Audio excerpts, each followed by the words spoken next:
Hello students, how are you. हाँ, मैं भी ठीक हूँ। तो आज हम बात करने वाले हैं डिप्रेशन इन फ्रीजिंग पॉइंट।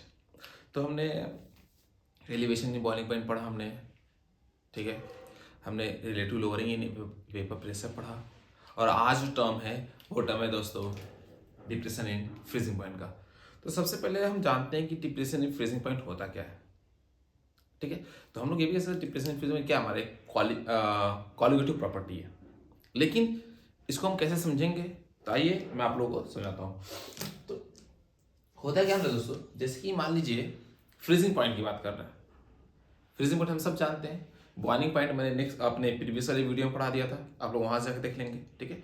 अब हर दिन एक ही टॉपिक बात करना ये भी अच्छी बात नहीं है। समझते एकदम सीधा एकदम साधारण सा एग्जाम्पल मैं आपको समझाऊंगा, और ये इतना ईजी में बना दूंगा ना इसको कि वो आप लोग भी सोचेंगे यार मजा आ गया पढ़ के, आज की क्लास पढ़ने वाकई में आपको मजा आएगा। देखिए हमने एक कंटेनर लिया, हमने कंटेनर में क्या ले लिया दोस्तों, वाटर ले लिया।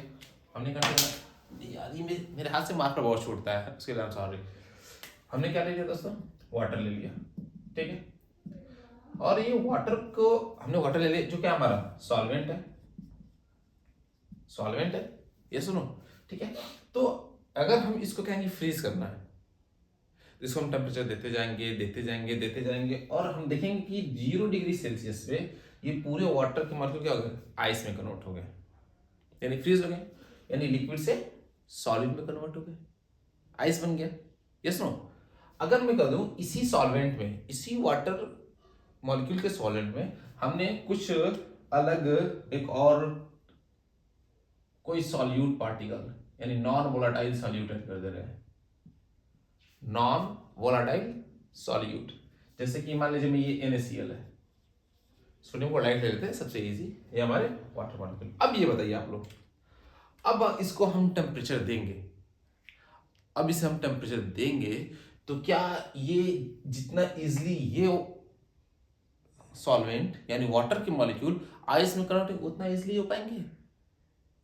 नहीं, बिल्कुल नहीं। रीजन क्या है, हम जानते हैं ये प्योर सॉल्वेंट है, वाटर है, इसमें हाइड्रोजन बॉन्डिंग बहुत अच्छी होगी। ड्यू टू हाइड्रोजन बॉन्ड ये 0 डिग्री सेल्सियस पे क्या होगा, पूरी कंप्लीटली क्या होगा, तुम्हारे आइस में कन्वर्ट हो जाएंगे, ठीक है। बात करेंगे इसमें तो NaCl सोडियम क्लोराइड क्या हमारा आयनिक सब्सटेंस है, वाटर भी क्या हमारा वो भी आयनिक है कि नहीं। जब ये NaCl को इसमें डालेंगे तो ये क्या होगा, टूटेगा Na+Cl माइनस में, H+OH माइनस में, है कि नहीं।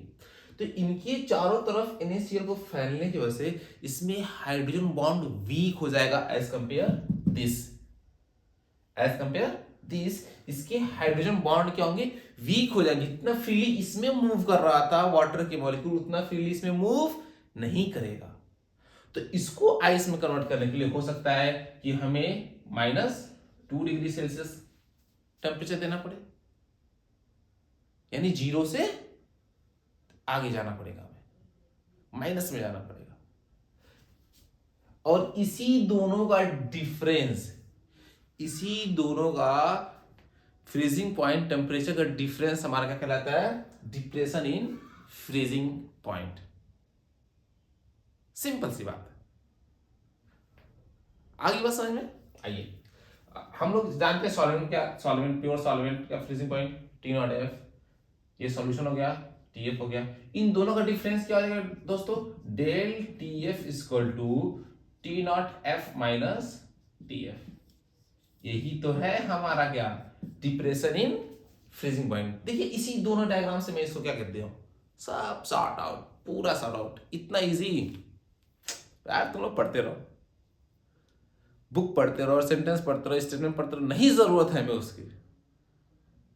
जब है इमरान सर तो टेंशन नहीं लेने का, क्योंकि सब कुछ मैं इजी एकदम हलवा बना बनाया दूंगा आप लोगों को, सिर्फ आपको क्या करना है, खाना है सिर्फ खाना है, ठीक है कि नहीं, इतना इजी है कि नहीं। आप लोग ईमानदारी ऑनेस्टली बताएं, डिप्रेशन इन फ्रीजिंग पॉइंट इससे पहले और मेरे इस लेक्चर के बाद कितना इजी हो गया। हाँ? चलो आओ आगे बढ़ते हैं। अब देखिए फ्रीजिंग पॉइंट क्या होता है, the freezing point is the temperature, एक टेम्परेचर होता है at which the solid and liquid state of the substance have a same vapor pressure. Solid और लिक्विड है, उन दोनों का वेपर प्रेशर जहां सेम होगा और जिस टेम्परेचर पे सेम होगा वही कहलाएगी आपकी फ्रीजिंग पॉइंट कहलाएगी, है कि नहीं? आइए नेक्स्ट पॉइंट देखते हैं। मैंने एक पॉइंट और ऐड कर रखा है कि the freezing point of solution is always lower than the pure solvent. ये बात तो बिल्कुल सही है, अभी मैं समझाया। जो तुम्हारे फ्रीजिंग पॉइंट ऑफ सॉल्यूशन होगा, सॉल्यूशन का फ्रीजिंग पॉइंट हमेशा लोअर होगा और किससे? As the compare pure solvent. अब मैं इस चीज को ना ग्राफ में अभी समझाता हूँ, अभी ग्राफ समझाऊंगा तो ये चीज भी फौरन यूं चुटकियों में क्लियर हो जाएगी। कब? When a non volatile solute is add. अगर सॉल्वेंट में अगर हम क्या करेंगे, नॉन वोलेटाइल सॉल्यूट ऐड करेंगे, सॉल्यूशन बन जाएगा, तो उसका जो वेपर प्रेशर होगा, उसका जो फ्रीजिंग पॉइंट होगा, वो हमेशा प्योर सॉल्वेंट से क्या होगा? कम होगा, है कि नहीं? अरे मैं क्लास ले लूं 2 मिनट? बैठ जाओ, बैठो तो चुपचाप वहां बैठ जाओ, नहीं बंद। ओके, तो मैं कंटिन्यू करता है। एक्चुअली मेरा छोटा भाई आ गया है, आज तुमको मैं मुलाकात कराई दूं, आ जाओ से हाय। यहाँ देखो कैमरे में, बताओ अपने बारे में, बताओ क्या? अपने बारे में बताओ, तुम कौन हो, क्या हो? नहीं बताओगे? नहीं, मैं क्लास ले लूं फिर हम लोग मिलते हैं। ओके, अभी लखनऊ से आया है तो डायरेक्टली मुझसे मिलने आ गया है, बहुत बड़ा फैन है मेरा। आते हैं, अभी बात करते हैं आपसे, ठीक है दोस्तों? अब ध्यान देते हैं। कौन को पढ़ा रहे? कौन को पढ़ा रहे? ऑनलाइन पढ़ा रहा हूँ मैं। मैं पढ़ा रहा हूँ, 2 मिनट अब डिस्टर्ब तो नहीं दिख रहा। क्या? बच्चा तो नहीं दिख रहा। अरे बच्चे देखेंगे ना इसके बाद, जब मैं इसको यूट्यूब पे छोड़ूंगा ना तब वहां पे लोग देखेंगे। आइए बस आइए, में अभी तुम डिस्टर्ब नहीं करोगे ना मुझे, पक्का? I am sorry for this, पर कोई बात नहीं, चलो अच्छा आ जाओ। अब ध्यान देंगे, मैं क्या बोला था कि फ्रीजिंग पॉइंट जो होते हैं सॉल्यूशन के, वो always lower than the pure solvent. Okay, अब ध्यान दें। Next point, depression in freezing point is directly proportional to the molar concentration of solution. यानी मोलर कंसंट्रेशन ऑफ सॉल्यूशन क्या होगा? Directly proportional. कैसे? डेल टी एफ, अभी मैंने बताया क्या है del T F. Depression in freezing point is directly proportional to the molar concentration. ठीक है, अब हम डायरेक्टली प्रोपोर्शनल क्या करेंगे? हटाएंगे। Del T F equal to K F into M. M क्या हमारा? Molar concentration. अगर हम एम की वैल्यू 1 ले ले, m equal to 1, then T F equal to K. ये हमारा एक फार्मूला होगा, ये इंपॉर्टेंट होगा, ये हमारे क्या होगा? इंपॉर्टेंट होगा, इसको आप लोग जरूर याद रखिएगा। ठीक है, अब बात करते हैं molar mass of solute. Solute के मोलर मास के लिए हम क्या निकालेंगे? Depression in freezing point. तो देखते हैं T F, del T F equal to 1000 into W T into K F upon में W1 इंटू M1। अगर इसमें सॉरी M2, अगर M2 पूछ देगा तो M2 इक्वल टू हो जाएगा के एफ इंटू W2 इंटू 1000 अपान में del T F into W1। ये हमारा 2 ही फार्मूला है। जैसे आप लोग इसको देखेंगे, किसको?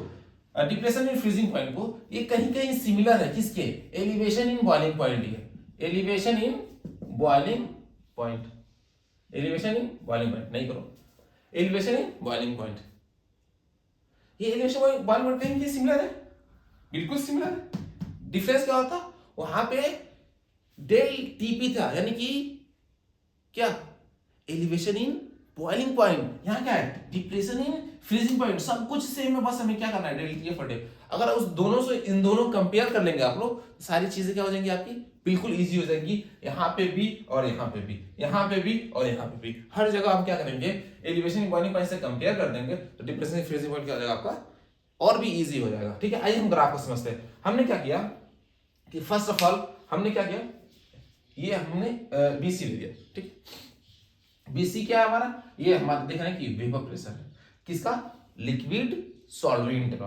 ठीक है, और ए बी क्या हमारा? फ्रोजन सॉल्वेंट, यानी कि vapour pressure of solid. Vapour pressure of solid and vapour pressure of liquid solvent. हम क्या देखते हैं कि जो डी और ई है, ये हमारा है वेपर प्रेशर ऑफ सॉल्वेंट, जब हम उसमें नॉन वोलेटाइल सॉल्यूट ऐड कर देते हैं। दोनों में देखिए वेपर प्रेशर क्या हो रहा है। अगर मैं यहां से टेम्परेचर बढ़ाया, जस्ट गेस, जब हमने टेम्परेचर बढ़ाया यहाँ पे, इसका वेपर प्रेशर क्या होगा? बढ़ेगा। टेम्परेचर बढ़ाया, यहाँ हमने इस पॉइंट पे देखते हैं, हमने टेम्परेचर बढ़ाया तो ये सॉल्यूशन का वेपर प्रेशर ये हुआ, इस इतना हो जाएगा, लेकिन सॉल्यूट का वेपर प्रेशर क्या होगा, इतना होगा। हमने इस ग्राफ से क्या समझा कि अगर हम टेम्परेचर बढ़ाते हैं तो सॉल्यूशन का वेपर प्रेशर क्या होगा, कम होगा, किससे, लिक्विड सॉल्वेंट से, यानी कि प्योर सॉल्वेंट से। तो हम ये भी कह सकते हैं कि जो हमारा प्योर सॉल्वेंट का वेपर प्रेशर होता है वो सॉल्यूशन के वेपर प्रेशर से क्या होता है, ज्यादा होता है। ठीक है, तो ये थी आज की हमारी class depression in freezing point पे। मैं साइड हो रहा हूँ, आप लोग इसको नोट कर लेंगे। लास्ट में डिप्रेशन इन फ्रीजिंग पॉइंट को मैं फिर से एक बार रिवाइज करा दे रहा हूँ कि क्या था हमारा, हमने सिर्फ वाटर लिया था, उसको हमने टेम्परेचर दिया तो 0 डिग्री सेल्सियस हो गया।